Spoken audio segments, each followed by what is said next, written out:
안녕하세요, 김지윤입니다. 이번에 제가 정말 특별한 분을 온라인상으로 만나게 됐는데요. 트럼프 전 대통령의 국가안보보좌관이었던 H.R.맥마스터 국가안보보좌관입니다. 맥마스터 전 보좌관은 삼성 장군이었죠. 노스캐롤라이나 주립대학교에서 미국사로 박사학위를 받으셨고요. 웨스트포인트에서 밀리터리 히스토리를 가르친 바도 있습니다. 이번에 배틀그라운드라는 책을 냈습니다. 흔히 고위공직자들이 퇴임을 하고 나면 자서전을 쓰잖아요. 그러면은 본인의 얘기가 굉장히 많은데요. 이 배틀그라운드는 그야말로 아주 탄탄하고 진지하고 뛰어난 미국 외교 정책에 대한 책입니다. 특히 인상적이었던 부분은 이 책의 첫 챕터를 러시아로 시작한다는 부분이었어요. 굉장히 강경한 어조로 러시아와 푸틴에 대해서 아주 냉정한 판단을 하고 그리고 경고를 하고 있는데요. 이 맥마스터 장군의 조언을 먼저 진지하게 들었으면 어땠을까라는 생각이 많이 드는 요즘입니다.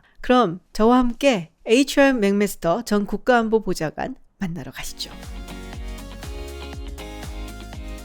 First, it's my great pleasure and my honor to be with you today. I have read your book, the new one, Battleground, The Fight to Defend the Free World. I have to say it. I read it. I loved it. I was expecting one of those memoirs, but it was very serious and substantial book on American foreign policy. So welcome to the show. 안녕하세요. Great to be with you. And this is so timely to have you in our show because everybody's talking about Ukraine and Russia and what is happening out there. You started with your book with the Russian chapter. So I have to start with the question on the Russian and Ukraine issues. President Biden imposed a new fresh sanctions on Russian financial facilities and institutions and also people following the President Putin's recognition of two separatist regions in Ukraine as independent republic. So my question is, what is your assessment of the situation and what are the prospects? We're just at the beginning, I think, almost. If you say the beginning of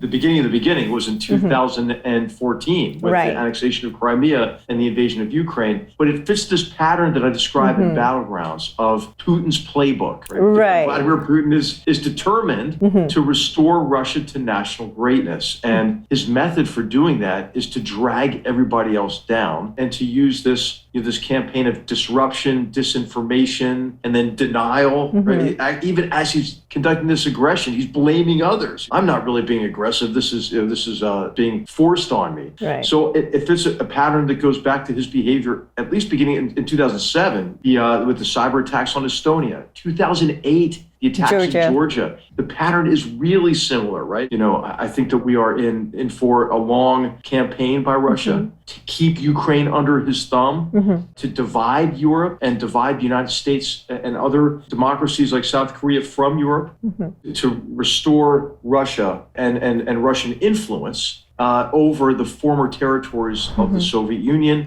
and the former Warsaw Pact countries. So as you mentioned, it seems like just a typical kind of a Kremlin playbook and he's repeating it. Then what does Putin want? My second question is, we knew all his playbook, then why can't we stop it? Well, we need a higher degree of unity. One of his tactics is to sort of foster disunity, right? Disunity within countries and disunity between countries. And I think what he's beginning to see, I hope, is that effort is failing. Even though there are some disappointments, right? Germany has not been very strong because of their dependence on Russian gas and oil. They import 50% of their natural gas and 41% of their oil from Russia, and they can't keep the lights on right now. I mean, oil prices are so high, but we're beginning to see, I think, a recognition that we have to act together to impose costs. And this is what I argue in Battlegrounds is we have to impose costs on Putin that are beyond those that he factors in at the outset of his decision making. And we could do, obviously, a lot more to expose the corruption. I think we tend to think that we appear weak these days in democracies. There's a lot of anxiety about the strength of democracies. And totalitarians, right, they look strong. Russia and Xi Jinping. I think important to note these days is that Russia has more political prisoners in jail today than they did during the height of the Soviet Union. That's not a sign of strength. I think it's a sign of weakness, and I think it's a cause of part of Putin's anxiety, and it's connected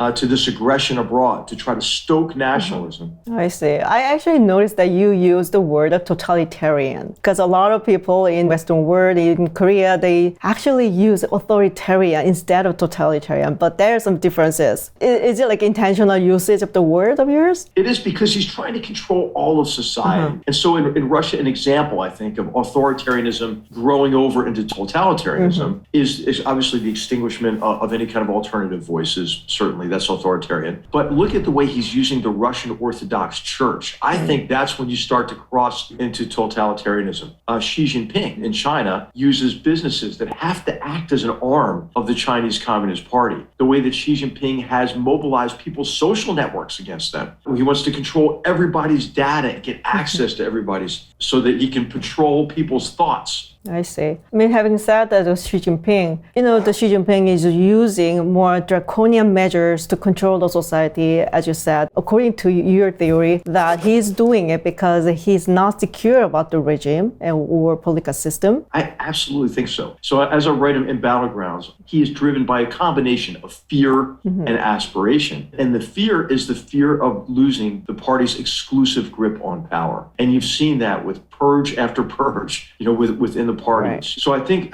this is not a sign of strength. I think it's a sign of fear and weakness. It's combined with greater anxiety these days for him because he's not meeting the economic growth targets. Because as China loses its advantages associated with cheap labor, because wages are going up, it has to create enough domestic demand to compensate for that loss of competitive advantage. I don't think he's going to make it because he always makes his decisions based on how to best establish and maintain the control of the party. And this is what you see with the doubling down on really investments in state-owned enterprises, for example, which are far less efficient than private sector businesses. It's going to have a negative effect on economic growth there, which again, I think will feed his anxiety even more, which means that he's going to double down on control even more. And I think what this could drive is more aggression overseas. And just in recent weeks, the news that the People's Liberation Army Navy is repainting a lot of their naval vessels as Coast Guard vessels. Because what I think he's going to do is start patrolling the South China Sea and saying, this is our new territorial waters. And he's already given authority to his Coast Guard to shoot any ships that don't recognize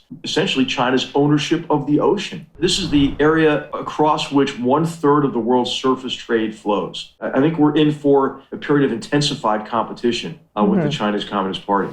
Let's go back to your book because I really like the words that you used, like strategic narcissism, that actually made problems of the American foreign policy after the Cold War. So now after the Cold War, the world will be more secured and safe under the American leadership, but it was not like that. It didn't turn out that way. Is that right? Yeah, sometimes you get disappointed in life. I think what happened is we had reason to be optimistic, right? I mean, the Soviet Union collapsed and it seemed as if an arc of history had guaranteed the primacy of our free and open societies over closed authoritarian systems. Right. Hey, it seemed like momentum was on the side of us. And even though Tiananmen Square massacre just occurred in 1989, we thought, well, China has to continue its reform and opening up. And of course, Deng Xiaoping reinforced that idea, at least for us. So we continued to pour investment into China. It seemed optimistic. People thought, well, China's going to have to play by the rules because it'll benefit from those rules. China's going to have to liberalize its economy to reach its full potential and then ultimately, again, liberalize its form of governance. And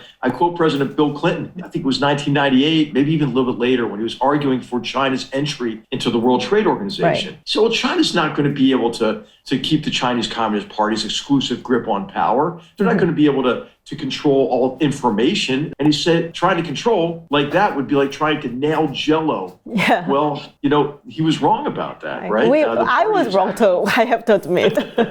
Now I think of President Putin probably have some wariness of going into the Ukraine that deep because he is not just going in there. I mean, you have to take care of afterward. So having said that, I mean, he probably not really going to be interested in the whole Ukraine, but maybe just the east side of Ukraine. That's what he wants. We're going to chip away at it and just keep coming at it and always pushing and getting as much as he can before he elicits a strong response, right? A military or a very strong economic response like sanctions on Russia's central bank. So if that happens, then I think maybe he would, if he knows that's going to happen, I think he would push that hard Putin's not as popular as maybe he would hope to be, right? He fears a color revolution, which is one of the reasons why he wants Ukraine to fail. He doesn't want a successful democracy on his borders. And so Putin is obsessed with Ukraine. He's been from the beginning. And he's just going to continue to put pressure on him. You know what he's done already, which has not gotten enough coverage, is he's put into place a de facto blockade of Ukraine. And Ukraine is suffering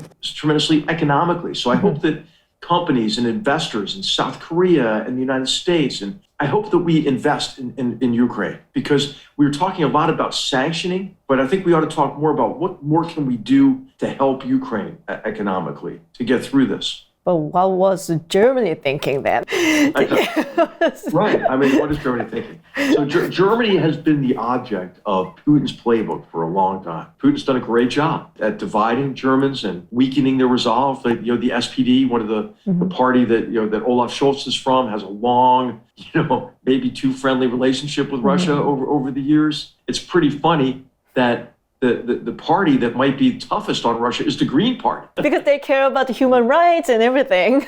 That's right. That's right. I mean, U.S. was opposing to the idea of the Nord Stream consistently, but it was Germany who actually decided to have that built, not just the one, but the two. Well, that's right. And guess who was behind that campaign was Gerhard Schroeder, the former chancellor, who got a really lucrative position in Gazprom. And now is on Gazprom's board. Well, about North Korea, after reading your book, I could sense that you are not a big, huge fan of 2018, the Singapore summit. Is that right? That's right. Well, my expectations were low. No, I'll tell you, I wasn't worried about the summit itself because, who knows what could have happened, right? I mean, it's Kim Jong-un, it's Donald Trump. I mean, truth is really stranger than fiction, isn't it?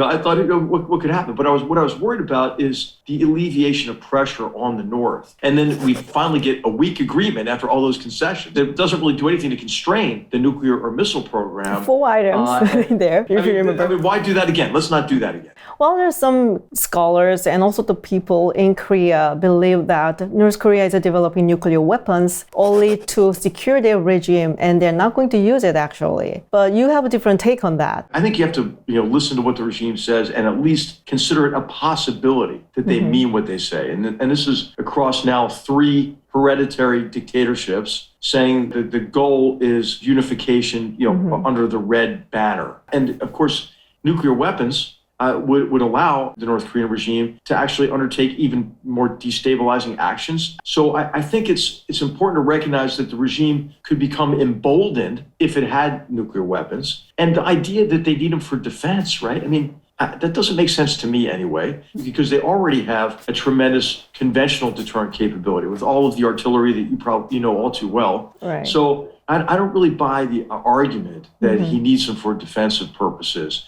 I think he could use them for extortion, to try to force the United States off of the peninsula as the first step. And it would use it for maybe coercing even greater payoffs. Because I think what emboldens Kim Jong-un is when he can see us divided, right? And when, again, there is unity and strength on North Korea, just like there's strength and unity for China and Russia as well. It is a deadlock situation between the North Korea and the South Korea. And there's some people who argue that we have to engage more proactively with North Korea and bring them back to the negotiation table. But North Korea didn't really put out the roadmap to the denuclearization yet. So what is your take on this? Because it seems like we are actually trapped in the strategic narcissism relating to North Korea. Is that right? I think so, Ji. I mean, we really, one of the cognitive traps we fall into is optimism bias, but I don't think there's too much, there aren't too many people that are optimistic anymore, maybe, about North Korea suddenly coming around. We've had this sort of tendency in the past to either assume that North Korea would collapse. Kim Jong-un had a lot more staying power than people thought. But of course, he did establish his grip on power in a brutal way, right? Murdering relatives. And so he's turned out to be just as ruthless as his father and his grandfather. And so we can't assume that anymore. And then also we over time we thought that it would be the promise of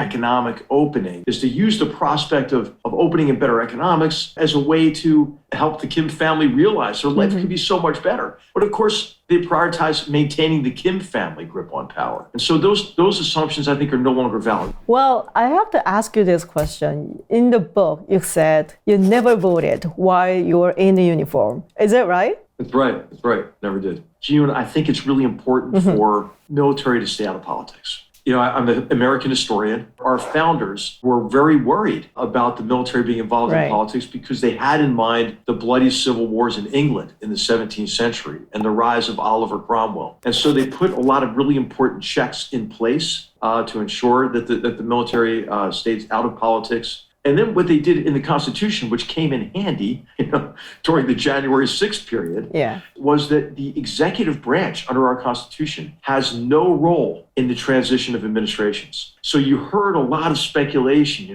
what would the military do? Absolutely nothing, because it's not our role. And I know South Korea goes through this as well, this doubt about our democracy and how healthy it is and so forth. I think we have to be more confident in our democracy and we have to nurture it. We have to strengthen it. We can't take it for granted. And I think that those politicians who compromise, our principles to score partisan points, we ought to maybe vote them out. I vote now. I didn't vote then, but I think it's important for us to demand better from our politicians. Well, I'm not going to ask you for whom you voted in the last presidential election, but well, you're from the military family. Your father actually fought in the Korean War, and your children are also in the military. Is that right? We served in different ways, right? So they served in government. My daughters did a program called Teach for America, where they go into underprivileged communities and schools. But my father was so proud of his service in the Korean War. He was most proud of the achievements of the South Korean people since the war. He would look at pictures of Seoul and he couldn't believe it. I mean, he was just so proud of it,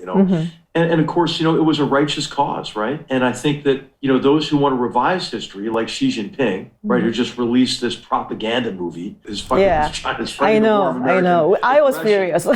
We have to be careful of these dictators. I use this as an epigraph in the book. It's a quote from George Orwell, that he who controls the past controls the future, and he who controls the present controls the past. And so we can't allow them to revise history. And I think what is so striking about the Korean Peninsula is the contrast north and south of the 30th parallel. If you ever want to know the difference between authoritarianism, totalitarianism, and democracy, just look at that, and it tells you everything you need to know. I see. Well, it's kind of unfortunate that some people say the Korean War as forgotten war, but I believe this is not a forgotten war for your father and your family. Well, so you are now doing the research at the Hoover Institution of Stanford University, and also you have your own YouTube show, the title The Battleground, as your book. So what are your future plans? I mean, you are, as you said, a trained historian, get a PhD in American history, and also you taught at the West Point as a military history, right? Yes, I did. Yes. I did. So I'm teaching now at Stanford University. Ah, great. And I teach a course in the Graduate School of Business called Building Strategic Competence. Lessons from battlegrounds overseas and in Washington is the subtitle. And in Washington. In the last maybe 5 paragraphs of Battlegrounds, I describe how I couldn't have done it really without my amazing research assistants and colleagues too. I mean, I'm not an expert, obviously, on Asian history. I'm an American historian, right? I'm not an expert on Chinese history when I wrote about China or Russian history. So the book was a continuation of my self-education. So I hope the book is useful to readers. And then I wanted it to spark meaningful discussion about those challenges so we could come together and work together to build a better future for generations to come. And that's kind of my mission statement, in my new career here, is to try to contribute to a fuller understanding of the challenges and opportunities that we face, right? So we can build a better future. Well, it's amazing to hear from a former national security advisor saying that writing a book is self-education. You still have to educate yourself. Well, I really like the book, and also I could see that your expertise not just in the policymaking process, but also your military expertise and also the experience in the battlefield is well combined, and it gave a lot of insights of the foreign policy. I mean, it's almost a time to wrap up, and it was a very delightful conversation with very serious subject. And thank you so much, General McMaster, for your insight. Thank you so much. It was a real pleasure to be with you. Thank you. Thank you.